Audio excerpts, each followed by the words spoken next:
ನಮಸ್ಕಾರ. ನಾನು ಮಾಜಿ ಶಾಸಕ KP ಬಚ್ಚೇಗೌಡ ಮಾತನಾಡ್ತಿದ್ದೇನೆ. ದಯವಿಟ್ಟು ನನ್ನ ಎಲ್ಲ ಆತ್ಮೀಯ ಮತದಾರರಲ್ಲಿ ಮನವಿ, ನಾಳೆ ಅಂದರೆ 26/4/2024 ಶುಕ್ರವಾರ ನಡೀತಕ್ಕಂತಹ ಲೋಕಸಭಾ ಚುನಾವಣೆಯಲ್ಲಿ ಸಮಸ್ತ ನಾಗರಿಕರು ಕಾಂಗ್ರೆಸ್ ಪರವಾಗಿ ಮತವನ್ನು ಚಲಾಯಿಸಬೇಕು ಅಂತಕ್ಕಂಥ ಮನವಿಯನ್ನು ಮಾಡ್ತಾಯಿದ್ದೇನೆ. ಅಭಿವೃದ್ಧಿಗಾಗಿ ಮತ ಕೊಡಿ, ನುಡಿದಂತೆ ನಡೆದ ಸರ್ಕಾರ ಕಾಂಗ್ರೆಸ್ ಸರ್ಕಾರ. ಈ ಬಾರಿ ಸರ್ವ ಜನಾಂಗದ ಶಾಂತಿಯ ತೋಟ ಕರ್ನಾಟಕ ಅಂತ ರಾಷ್ಟ್ರಕವಿ ಕುವೆಂಪು ಅವರು ಹೇಳಿದ್ದಾರೆ.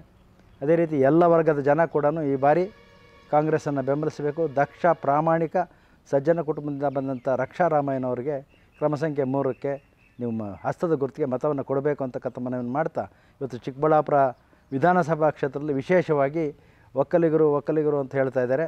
ಒಬ್ಬ ಒಕ್ಕಲಿಗ ಮುಖ್ಯಮಂತ್ರಿಯನ್ನು ನಿಲ್ಲಿಸಿದಂಥವ್ರು ಯಾರು? ನಾನೇ ಅದರ ರೂವಾರಿ ಅಂತ ಹೇಳಿಕೊಂಡು ತಿರುಗ್ತಾ ಇದ್ದಾರೆ. ಅಂಥವರಿಗೆ ಮತ ನೀಡಬೇಕಾ ಯೋಚನೆ ಮಾಡಿ ನನ್ನ ಕುಲಬಾಂಧವರು ಮತವನ್ನು ಚಲಾಯಿಸಬೇಕು ಅಂತಕ್ಕಂಥ ಮನವಿಯನ್ನು ಮಾಡ್ತಾ, ರೈತರ ರಸಗೊಬ್ಬರಗಳ ಸಬ್ಸಿಡಿಯನ್ನು ನಿಲ್ಲಿಸ್ತಕ್ಕಂಥವ್ರಿಗೆ ಮತ ಕೊಡಬೇಕಾ, ರೈತರ ಪರವಾಗಿರ್ತಕ್ಕಂಥ ಕಾಂಗ್ರೆಸ್ ಸರ್ಕಾರಕ್ಕೆ ಮತವನ್ನು ಕೊಡಬೇಕಂತಕ್ಕಂಥ ಯೋಚನೆ ಮಾಡಿ, ಇವತ್ತು ಒಬ್ಬ ಭ್ರಷ್ಟ ವ್ಯಕ್ತಿಯ ವಿರುದ್ಧ ಒಬ್ಬ ಸಜ್ಜನ ರಾಜಕಾರಣಿ ನಿಂತಿದ್ದಾರೆ. ಅದನ್ನು ಧಿಕ್ಕರಿಸಿ ಅವ್ರನ್ನ ಸೋಲಿಸಲೇಬೇಕು ಅನ್ನೋದು ದೃಷ್ಟಿಯಿಂದ ಇವತ್ತು ನಾನು JDS ಅಂತವ್ರು ಕಾಂಗ್ರೆಸ್ಗೆ ಬಂದಿದ್ದೇನೆ.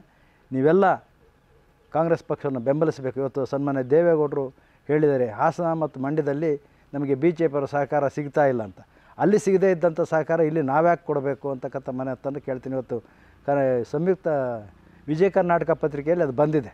ಇವತ್ತು BJP ಅವರಲ್ಲಿ ಸಹಕರಿಸದೇ ಇರುವಾಗ ನಾವು ಇಲ್ಲಿ BJP ಅಭ್ಯರ್ಥಿಗೆ ಯಾಕೆ ಸಹಕರಿಸಬೇಕು? ದಯಮಾಡಿ ಯೋಚನೆ ಮಾಡಿ ಮತವನ್ನು ಕೊಡಿ. 10 ವರ್ಷಗಳ ಕಾಲ ಇದ್ದಂಥ ಆಡಳಿತವನ್ನು ತಾವು ನೋಡಿ.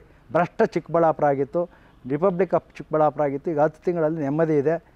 ಅದರಿಂದ ಆ ನೆಮ್ಮದಿಯನ್ನು ಹಾಗೆ ಉಳಿಸ್ಕೋಬೇಕಾದ್ರೆ ಈ ಬಾರಿ ದಕ್ಷ, ಪ್ರಾಮಾಣಿಕ, ನಿಮ್ಮೆಲ್ಲರ ನೆಚ್ಚಿನ ಅಭ್ಯರ್ಥಿ ಅಂತ ರಕ್ಷಾ ರಾಮಯ್ಯ ಅವರಿಗೆ ಮತವನ್ನು ನೀಡಬೇಕು. ಅವರ ಕ್ರಮ ಸಂಖ್ಯೆ 3 ಹಸ್ತದ ಗುರುತು. ಧನ್ಯವಾದಗಳು.